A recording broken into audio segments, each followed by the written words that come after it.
remember at one point they were talking about making an Aunt May secret agent movie with a Sally Field. And you know what? I fully believe that could have happened now.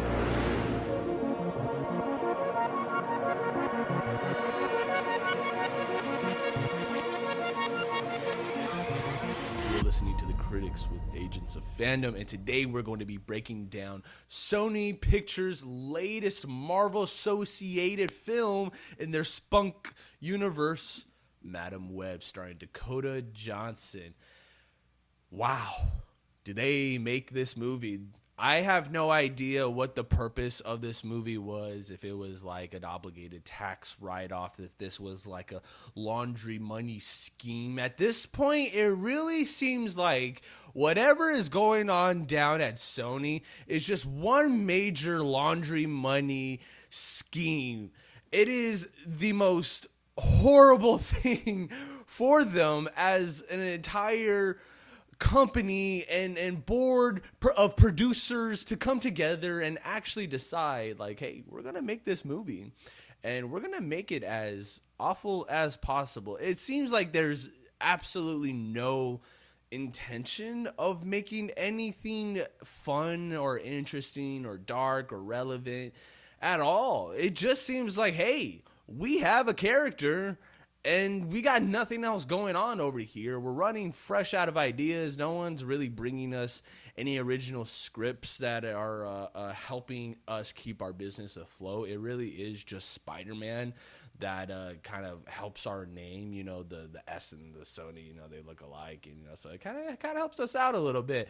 It just seems like they just don't care at all to be making these movies. And that's really all my position is coming from with this review, is I just don't understand why and who really wanted to make this movie. Now listen, I'll play devil's advocate. Happy Valentine's Day, everyone, by the way. If you're not watching this on February 14th, I have seen Madam Web on this day. I woke up early and went and caught a viewing of it. And man, let me tell you, first and foremost, there was a lot of people in that theater. I was actually surprised that people actually showed up. That there was people that I think everyone was just interested really to see, like, is this really that bad? It can't possibly be that bad. And I'll be honest with you, I didn't see Morbius in theaters. I didn't catch it. I think that came around during COVID. So I was just like, skip that. I'm not going to the theaters to go watch a terrible movie. That's just not worth the risk at this point in time. So, but I did later on catch it at home, and man, was it fun to kind of just shit on and get drunk with my friends and just be like, oh my God, what the hell is this movie? You could see all the reshoots and blah, blah, blah. And so that's really what this movie ended up being for me on Valentine's Day. It was like, you know what? Let's just go show up at the theater and just roll the dice and have fun with it and see where it goes. And so I would like to say I went with an open heart. I went with an open mind. I was completely open-minded. Now you're talking to one of the biggest Spider-Man fans of all time. Do I know a lot about Madam Web's backstory and origin? Yes, no. She's way, way more interesting in the comics, the video games, the animated series. Like when she looks the way that her character looks, you know, she's this elderly, blind, clairvoyant lady. Her name is Cassandra Webb. I think she might have been a human at one point, but nobody really cares or knows a lot about her backstory. It really is all about how she is just this medium for the cosmic space and time, and she can communicate with other variants of Spider-Man specifically, because I think herself is a variant of Spider-Man, which makes her even more fascinating. So whenever, say, Peter is running into trouble and can't find, you know, the murderer in this case, or he's trying to track someone down, you know, he can summon Madam Web. Sometimes she'll answer, sometimes she won't answer. Sometimes she'll summon him because she is needing him to do something, and he's like fighting and resisting, and they have this back and forth. You know, she's kind of like an Alfred to his Batman. But at the end of the case, she is a far more interesting character in concept than whatever it is they wanted to do to readapt her and make her fit into the modern day era.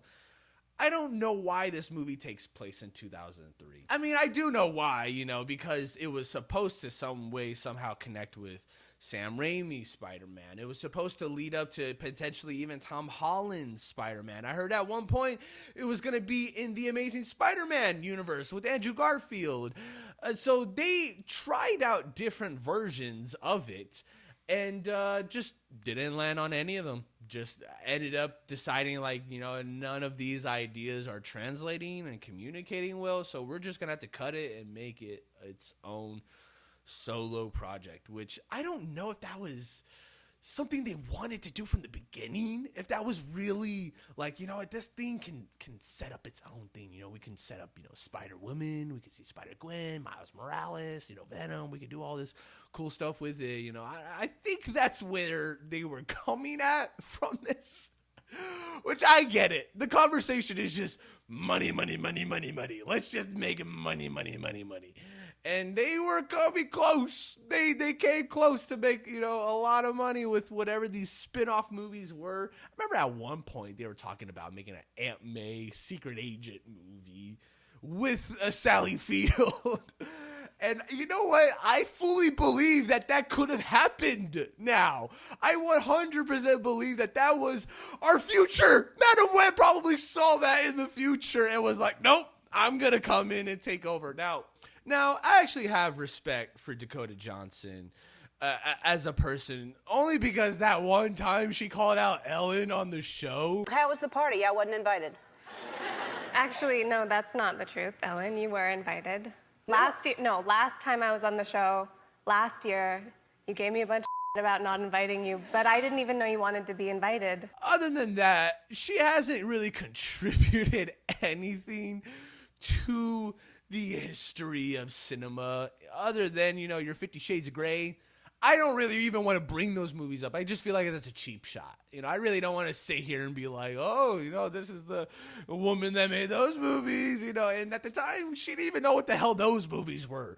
She didn't know what she signed up for then, and she doesn't know what she's signing up for now. So Dakota Johnson, whatever the hell you're smoking, whoever your agent is, start reading the contracts. Start looking up, more information. Start asking more questions. It's okay. You could ask way more questions.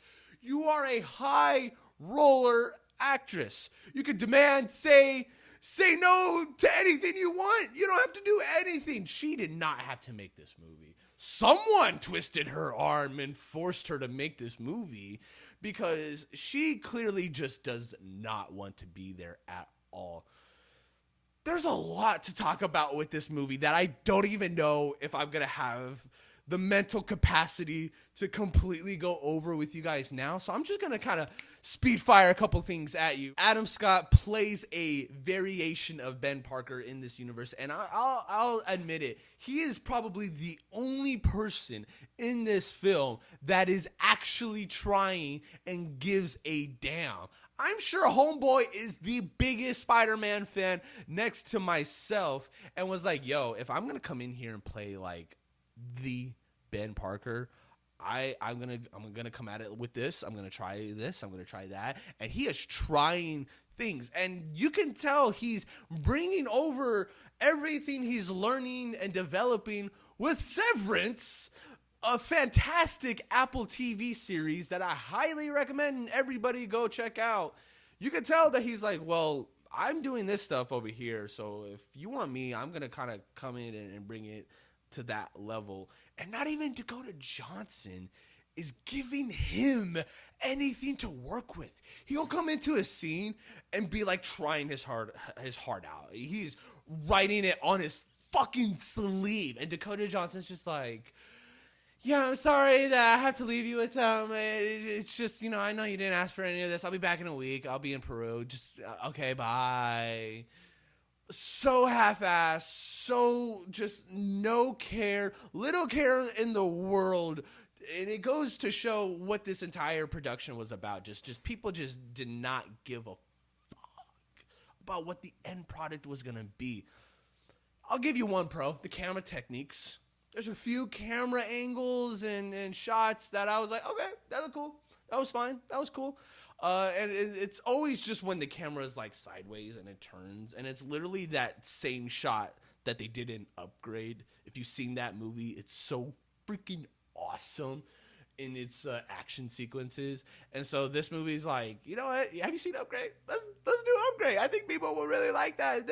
And so they try a couple of them out, and they work here and there, but the villain is, oh man, dude, I can't even talk about it. I want to put a bullet in my fucking skull, because the post audio that they did for him alone and nobody else, is just so cringe. It's so abysmal, and I feel bad for the guy. You know, I don't want to sit here and trash talk these actors. You think I like doing this? You think I want to do this?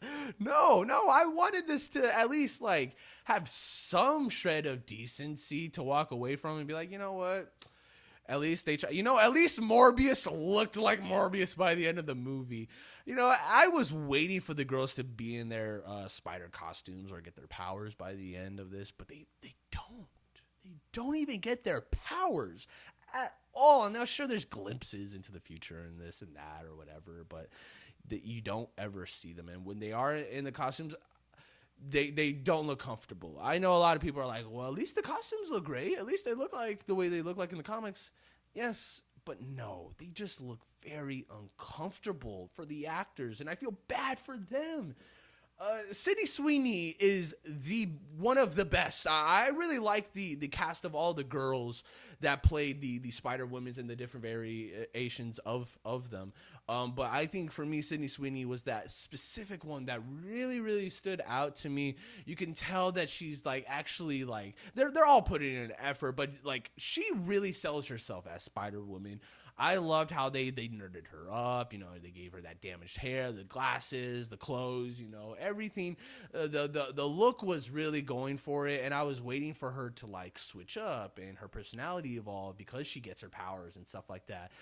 I guess my expectations for this movie were just somewhere else, and they went and did this whole other thing that just really, really hurts my brain. I can't sit here and recommend this movie and be like, hey, you guys really should go check out Madam Web.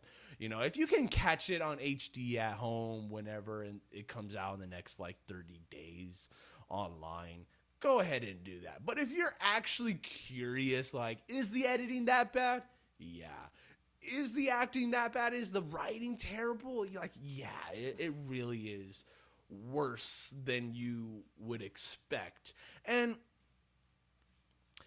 I wouldn't feel this way had it not been for probably the last like 5 minutes.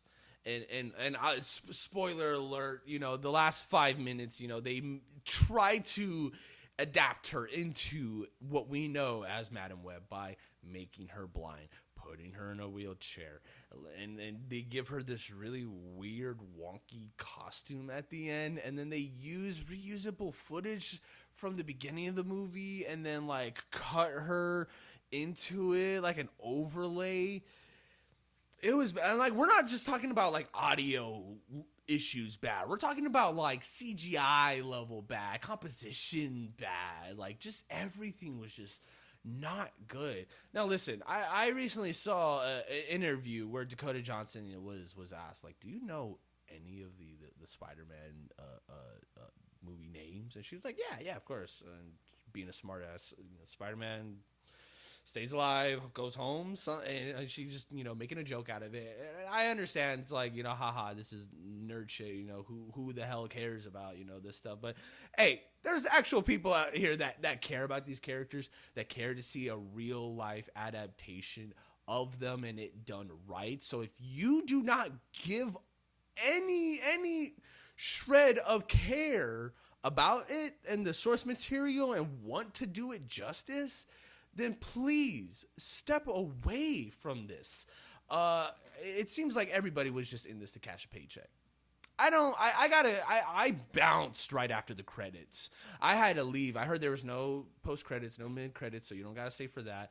But I had to get the hell out of there. But whoever the producers are, whoever the people behind this film are, they deserve to really like be locked up.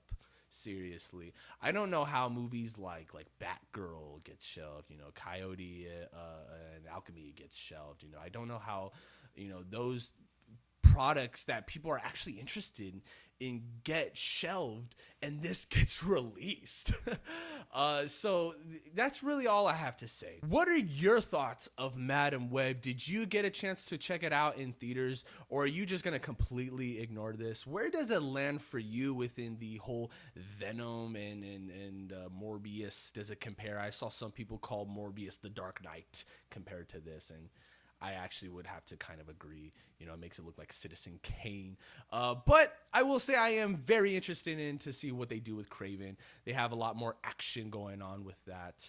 So let me know your thoughts in the comments below, or you could tweet at me at It's Isaac Joel, and we could talk all about Madam Web. I have been your host, Isaac Joel, with the critics at Agents of Fandom. I'll catch you next time.